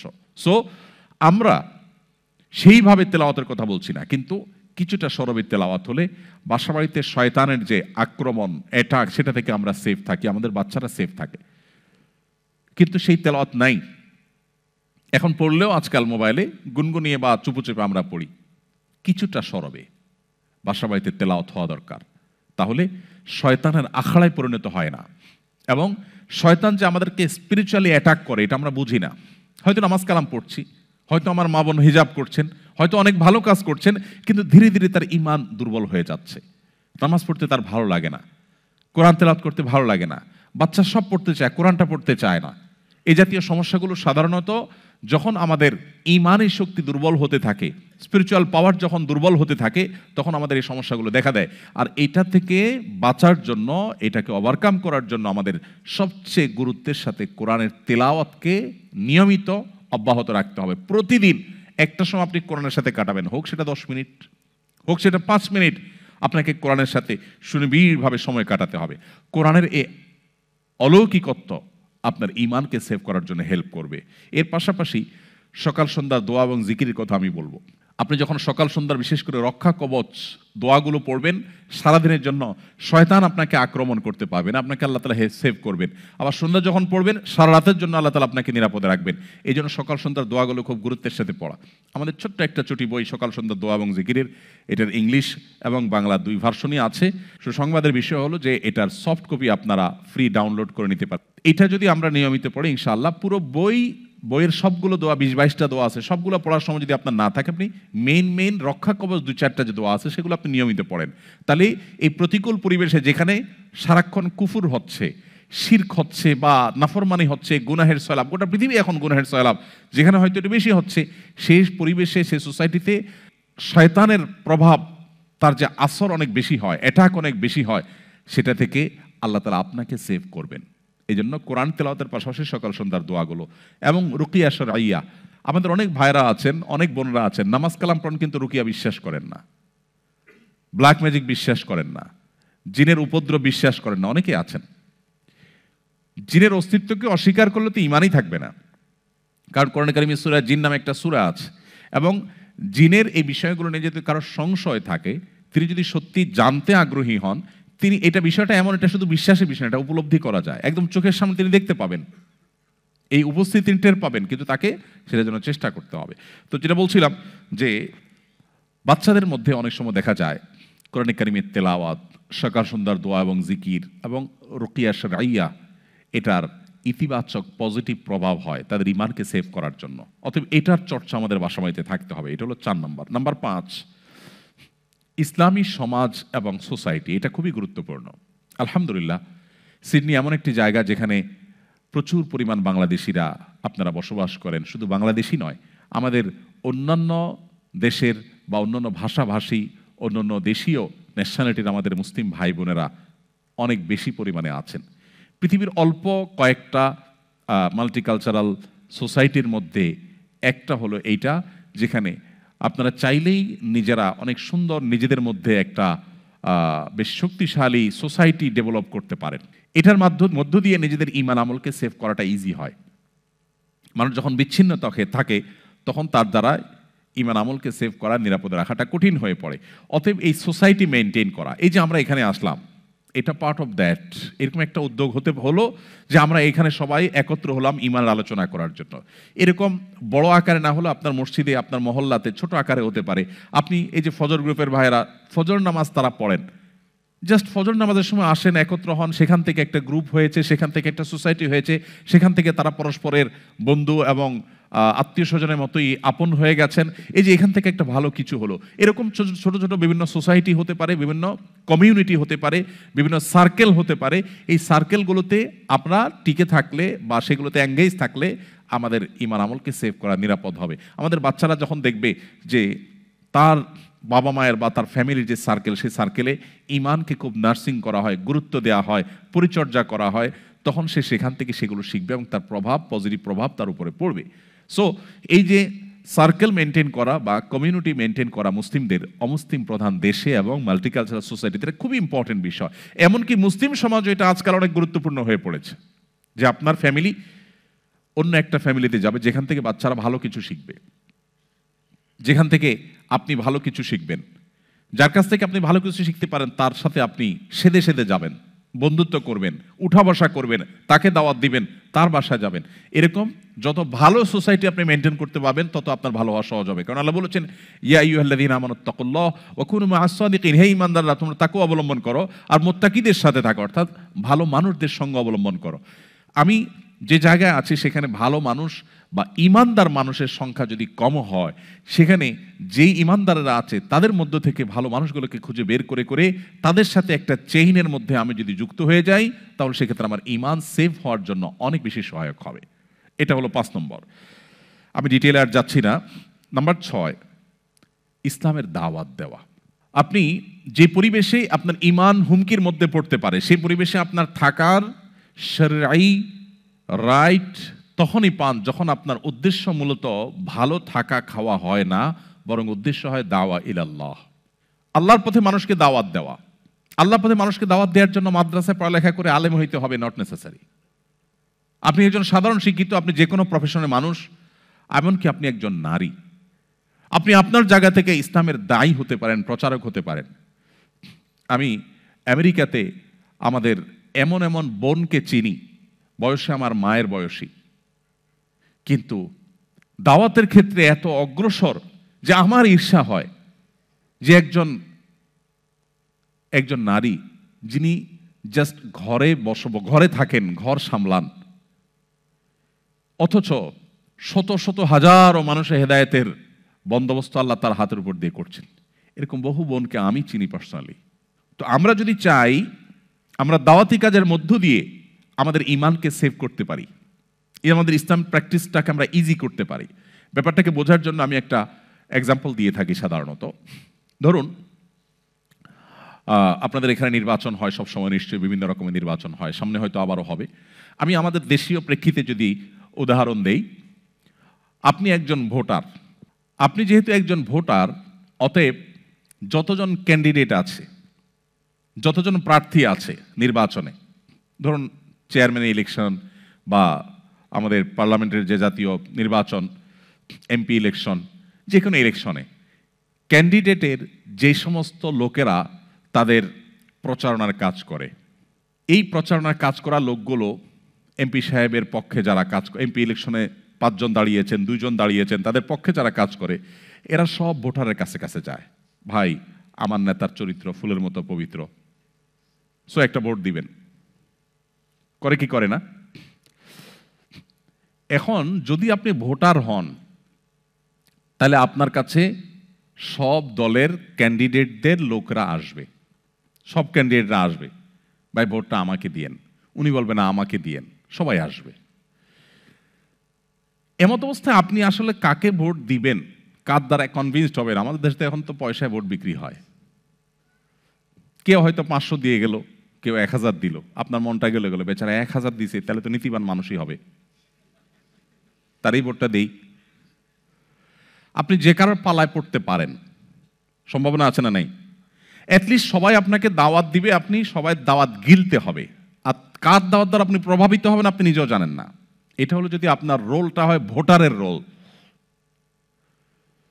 আপনার রোলটা যদি ভোটারের রোল না হয়ে কোনো প্রার্থীর পক্ষে প্রচারকের রোল হয়, তার ক্যানভাস করার ক্যানভাসারের রোল যদি হয়, যে আপনি ভোটার না, আপনি কোনো এক এমপি প্রার্থীর এজেন্ট বা প্রচারক, তার ক্যানভাসার, এই রোলটা যদি আপনার হয়, তাহলে আপনার একটা অ্যাডভান্টেজ হবে, আপনার কাছে অন্য প্রার্থীর লোকেরা আর আসবে না। আমি কি সঠিক বলেছি? আপনি কোনো একটা মার্কার পক্ষে ভোট কালেকশন করেন, সবারে বলে বেড়ান, তাহলে আপনার মার্কার বিপরীতে মার্কার যে লোকেরা, তারা আপনাকে কি বলতে আসবে, ভাই আপনি আমাদের প্রার্থীর ভোট দিয়েন? এটা বলবে কোনোদিন? কারণ এই পণ্ডশ্রম কেন দিবে সে? এই অহেতুক কাজটা কেন করবে? কারণ সে জানে এই লোক নিজে একজন প্রার্থীর হয়ে প্রচারণা করে, সো আমি তার কাছে গিয়ে প্রচারণা করে সমালোচনা করে লাভ কি? এই লোক নিজেই তার প্রার্থীর ভোট কালেকশন করে বেড়ায়, আমি তারে বলার তো কোনো মানে হয় না, সে তো আমাকে ভোট দিবে, প্রশ্নই নেই। তাহলে ভোটার না হয়ে যদি আপনি ক্যানভাসার হন, তাহলে আপনার অ্যাডভান্টেজের জায়গাটা হলো আপনাকে বিভ্রান্ত করার জন্য সবাই যার যার মতো করে ডাকবে, সেই সুযোগটা পাবে না। ঠিক একইভাবে আপনি যদি মাল্টিকালচারাল সোসাইটিতে শুধুমাত্র মুসলিম না হয়ে আপনি দায়ী হওয়ার চেষ্টা করেন, তাহলে আপনার কাছে শয়তানের দাওয়াত এটা আসার পথ অনেকটা কমে যাবে, আপনি অনেকটাই সেফ হয়ে যাবেন। ব্যাপারটা অনেকটা ফুটবলের মতো, ওয়ালে যখন মারবেন আপনার দিকে সবার আগে আসবে। সো আপনি যখন অন্যকে ইসলামের পথে দাওয়াত দিবেন, দ্বীনের কথা বলবেন, তখন আপনার ঈমানটা অটোমেটিক সেফ হয়ে যাবে। এই জন্য আমরা মাল্টিকালচারাল সোসাইটিতে নিজেদের আইডেন্টিটি, নিজেদের ইসলাম প্র্যাকটিসকে নিরাপদ করবার জন্য সবচেয়ে কার্যকর পন্থা হলো আমরা এক একজন দায়ী হয়ে যাওয়া। কারোর যখন লক্ষ্য থাকে ফার্স্ট হওয়ার, সে ফার্স্ট ক্লাস বা ফার্স্ট ডিভিশন মাস্ট পায়, কারণ তার টার্গেট হলো ফার্স্ট ক্লাস ফার্স্ট হওয়া। কেউ যখন দায়ী হওয়ার টার্গেট নেয়, তার ঈমান অটোমেটিক সেভ হয়ে যায়। আর কেউ যখন শুধু কোনো মতে মুসলমান হওয়ার টার্গেট করে, তখন তার ঈমান রিস্কের মধ্যে পড়ে যায়। অতএব আমি আপনাদেরকে সবাইকে উদাত্ত আহ্বান করতে চাই, আমরা সবাই আসুন আমাদের আদর্শে, আমাদের ক্রিয়াকর্মে আমরা ইসলামকে প্রচার করি। আমি সবসময় বলার চেষ্টা করি, আপনারা যারা মাল্টিকালচারাল সোসাইটিতে আছেন, আপনারা জেনে হোক না জেনে হোক, ইচ্ছায় হোক অনিচ্ছায় হোক, আপনারা প্রত্যেকটা মানুষ ইসলামকে রিপ্রেজেন্ট করছেন। আপনারা সবাই ইসলামকে রিপ্রেজেন্ট করছেন। আপনার পজিটিভ কোনো কাজ ইসলাম সম্পর্কে এখানকার অন্য ধর্মাবলম্বীদেরকে যেরকম পজিটিভ ধারণা দিতে সাহায্য করবে, আপনার কোনো নেগেটিভ কাজ তাদেরকে ইসলাম সম্পর্কে নেগেটিভ ধারণা দিতে সাহায্য করবে। কারণ তারা আমাদের ধর্মগ্রন্থ পড়ে না, তারা আমাদেরকে পড়ে, তারা আমাদের আচার আচরণকে পড়ে। সো এখানে আমাদের ডিসিশন নিতে হবে যে আমরা যদি একটা ভুল কাজ করি, আমি আমার দেশে, বাংলাদেশে কিংবা মুসলিম সোসাইটিতে কোন একটা ভুল কাজ করলে তার দায় যত বড়। এই মাল্টিকালচারাল সোসাইটিতে আমি একজন মুসলিম হিসেবে একটা মিথ্যা বললাম, প্রতারণা করলাম। আমি আজকেও কোথায় যেন জুমা পড়াতে গেলাম, লাকেম্বা এলাকা, দেখলাম আমার স্বদেশী এক ভাই আমাদের গায়ের সামনে দিয়ে রাস্তা এমন জোরে দৌড় দিলেন, আমার কাছে মনে হলো আমি মুহূর্তের জন্য গুলিস্তানে চলে আসছি। সাথে সাথে গাড়ি চালক ভাইটা বললেন, দেখেন দেখেন অবস্থা আমার দেশি ভাইয়ের। আমরা এখানকার রুলস রেজুলেশন, এখানকার নিয়ম কানুন, এগুলো মানার ক্ষেত্রে, নিজেদেরকে আদর্শ মানুষ হিসেবে উপস্থাপন করার ক্ষেত্রে আমার মাথায় যদি থাকে আমি ইসলামের দাওয়াত দিচ্ছি, আমি আমার নিজের আচার আচরণের সৌন্দর্য দিয়ে ইসলামের দিকে মানুষকে মুগ্ধ করছি, দাওয়াত দিচ্ছি, তাহলে এটা অনেক বড় একটা পজিটিভ কাজ হবে। আল্লাহ আমাদেরকে, যারা এখানে আছি সবাইকে আল্লাহ আমাদেরকে দায়ী হওয়ার তৌফিক দান করুন। আপনার সন্তানকে যখন দায়ী বানানোর প্ল্যান করবেন, তখন আপনি তার জন্য ডিজাইন ভিন্ন রকম হবে। একটা বই যখন নিজে পড়বেন জানার জন্য, তখন একরকম হবে। আর যখন ওই বই পড়ে আপনি বইয়ের উপরে লেকচার দিবেন, তখন পড়ার ধাঁচ, ধরন, গুরুত্ব ভিন্ন রকম হবে, ফোকাস অন্যরকম হবে। অতএব টার্গেট হবে যারা এ ধরনের কালচারে, এ ধরনের সোসাইটিতে আছেন, তাদের টার্গেট হবে যে আমরা দায়ী হব, সবাই ইসলাম প্রচারক হব। আমি মাঝে মধ্যে স্ট্রিট দাওয়া করব, ইসলামের পরিচিতি নিয়ে ছোট ছোট লিফলেট নিয়ে দাঁড়ায় যাব। করা যাবে না ইনশাআল্লাহ? হীনমন্যতায় ভোগা, এটা শয়তান করায় আমাদেরকে। হীনমন্যতাকে ভাঙতে হবে। আমি মুসলিম, আমার নবীজি সাহাবা ইকরাম মক্কার প্রতিকূল পরিবেশে তারা যদি মুসলিম আইডেন্টিটি নিয়ে মাথা উঁচু করে সেদিন না দাঁড়াতেন, আজকে আমি মুসলিম হতে পারতাম না। সো আমার এই মাটিতে আমার বংশধর আগামী 50-100 বছর পর তারা মুসলিম পরিচয় নিয়ে দাঁড়াতে হলে আমাকে এখন হীনমন্যতার এই দেয়াল ভাঙতে হবে, দাওয়াতের কাজ করতে হবে। সর্বশেষ এবং 7 নম্বর পয়েন্ট হলো আল্লাহর কাছে চোখের পানি ফেলে দোয়া করা। আল্লাহ, আমি একটু ভালো জীবন যাপনের জন্য বা যে কোনো কারণে হোক, আমি এমন একটা পরিবেশে এসেছি যেখানে ঈমান আমল কোনো কোনো ক্ষেত্রে প্র্যাকটিস করার জন্য খুব বেশি অনুকূল পরিবেশ না। অনেক গুনাহের হয়তো সয়লাভ হয়। আবার আমার দেশে মুসলিম সোসাইটিতেও আরও কিছু চ্যালেঞ্জ আছে, সেগুলো আমার ঈমান আমলের জন্য খুব বেশি সহায়ক না। হাওয়ার আপনি আমাকে, আমার বংশধর ঈমান আমলকে হেফাজত করুন। আমরা ইব্রাহিম আলাইহিস সালামের কথা শুনেছি। ইব্রাহিম আলাইহিস সালামকে নিয়ে আমাদের সবার পাঠ করা উচিত। কোরআনে কারিমে একটা সূরা আছে, নাম হলো সূরা ইব্রাহিম। এছাড়াও পুরো কোরআনের বিভিন্ন জায়গায় জায়গায় ইব্রাহিম ইসলামের আলোচনা আল্লাহ করেছেন। প্রতিকূল পরিবেশে কিভাবে টিকতে হয় এটা জানার জন্য ইব্রাহিম আলাইহিস সালামকে স্টাডি না করলে আপনি কখনো পূর্ণাঙ্গ জ্ঞান অর্জন করতে পারবেন না। ইব্রাহিম ইসলামকে নিয়ে আমাদের ইউটিউব চ্যানেলে, আমার ভেরিফাইড ইউটিউব চ্যানেলে আমাদের 1 ঘন্টার একটা লেকচার আছে শুধু ইব্রাহিম আলাইহিস সালামের উপরে। ইব্রাহিম ইসলামের পুরো লাইফ হিস্ট্রিকে আমরা সেখানে তুলে ধরার চেষ্টা করেছি কোরআন এবং হাদিসের আলোকে। তো ইব্রাহিম আলাইহিস সালামকে আপনি যদি দেখেন, তিনি কিন্তু দোয়া করেছেন, রব্বানা ওয়াবআস ফীহিম রাসূলাম মিনহুম ইয়াতলু আলাইহিম আয়াতিহি ওয়া ইউআল্লিমুহুমুল কিতাবা ওয়াল হিকমাতা ওয়া ইউযাক্কিহিম। দোয়া করেছেন 4500 বছর আগে, যে ইব্রাহিম আলাইহিস সালামকে আমরা রেসপেক্ট করি, ইহুদিরা রেসপেক্ট করে, খ্রিস্টানরা রেসপেক্ট করে। তারা আব্রাহাম বলে, কোরআনে ইব্রাহিম বলা হয়েছে। মানুষ একজনই, রেসপেক্ট সব মানুষ করছে। পৃথিবীর প্রায় মেন সকল ধর্মের মানুষ তাকে নবী রাসূল হিসাবে স্বীকৃতি দেয়। সেই ইব্রাহিম আলাইহিস সালাম দোয়া করেছেন, হে আল্লাহ, ৪,৫০০ বছর আগে দোয়া করেছেন, হে আল্লাহ, আমার বংশধরদের মধ্যে এমন এক রাসূল পাঠান যিনি আপনার আয়াত ওহী মানুষকে পাঠ করে শোনাবে, মানুষকে হিকমা এবং ইলম শেখাবে এবং মানুষকে পরিশুদ্ধ করবে, আত্মশুদ্ধি করবে। সেই রাসূল আল্লাহ প্রেরণ করেছেন মুহাম্মদ সাল্লাল্লাহু আলাইহি ওয়াসাল্লামের মধ্য দিয়ে। আল্লাহ বলেছেন, লাকাদ মান্নাল্লাহু আলাইহি আলাল মুমিনিনা ইয বাআসা ফীহিম রাসূলাম মিনহুম ইয়াতলু আলাইহিম আয়াতিহি ওয়া ইউযাক্কিহিম ওয়া ইউআল্লিমুহুমুল কিতাবা ওয়াল হিকমাহ। তাহলে তিনি ৪,৫০০ বছর আগে চিন্তা করেছেন যে আমার পরবর্তী জেনারেশনে ঈমান যেন সেফ থাকে। অথচ দুর্ভাগ্য আমাদের, আমরা আমার সন্তান, আমার ছেলে মেয়ে, চোখের সামনে ছেলে মেয়ে, তাদের ঈমান আমলকে সেভ করার জন্য আমার কোনো পেরেশানি ব্যাকুলতা নেই। অতএব এর জন্য আল্লাহর কাছে দোয়া করতে হবে। ইব্রাহিম ইসলাম যেরকম দোয়া করেছেন এবং আল্লাহ তার বংশধর ঈমান আমলকে সেভ করেছে, ঠিক আমরাও যদি আল্লাহর কাছে চোখের পানি ফেলে আমাদের রুটিন কাজ বানিয়ে নেই, প্রতিনিয়ত আল্লাহর কাছে চোখের পানি ফেলে, আল্লাহ আপনি হেদায়েতের মালিক, আল্লাহ আপনি হেফাজতের মালিক, আপনি আমাদের সম্পদ যেরকম হেফাজতের দোয়া করি, আমাদের ঈমানকে আপনি হেফাজত করুন, আমাদের জেনারেশনের ঈমানকে আপনি হেফাজত করুন, তাহলে ইনশাআল্লাহ আল্লাহ তাআলা আমাদেরকে হেফাজত করবেন।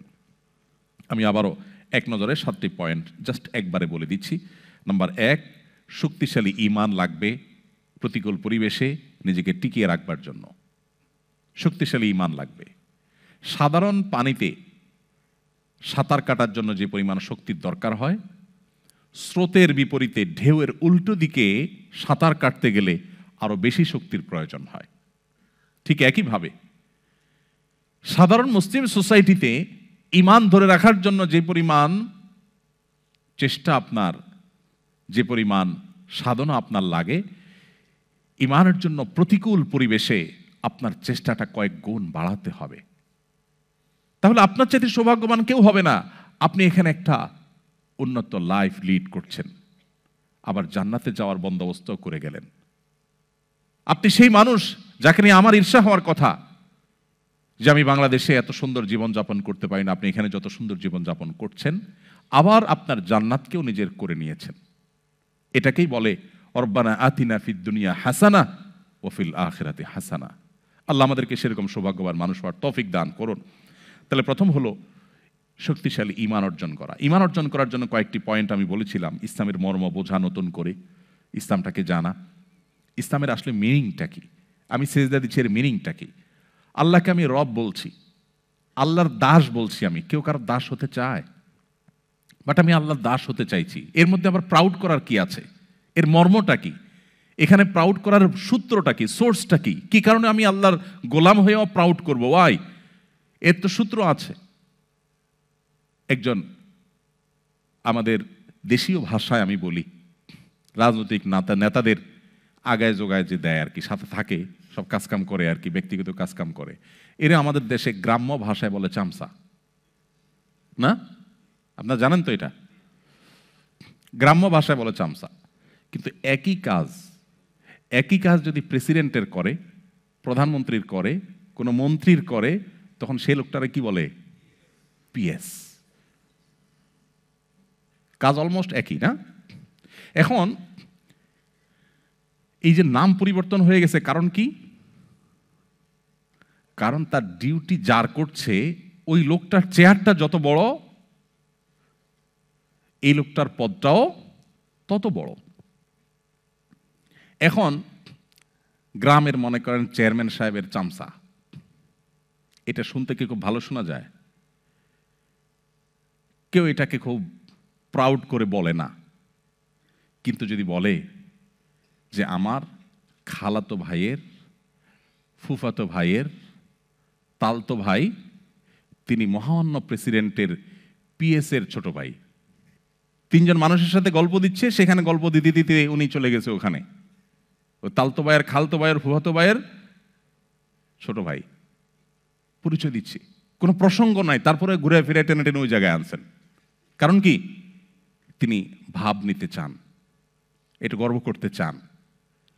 একই কাজ শুধুমাত্র চেয়ারম্যান করার কারণে যেখানে প্রাউড করার কিচ্ছু নাই, বরং আরো লজ্জাস্কর একটা তকমা শুনতে হয়, মহামান্য প্রেসিডেন্টের যখন হয় তখন কাজটা অনেক গৌরবের হয়। সবাই তার নম্বর নিতে চায়, ভাইরে বিপদে পড়লে ফোন দেব।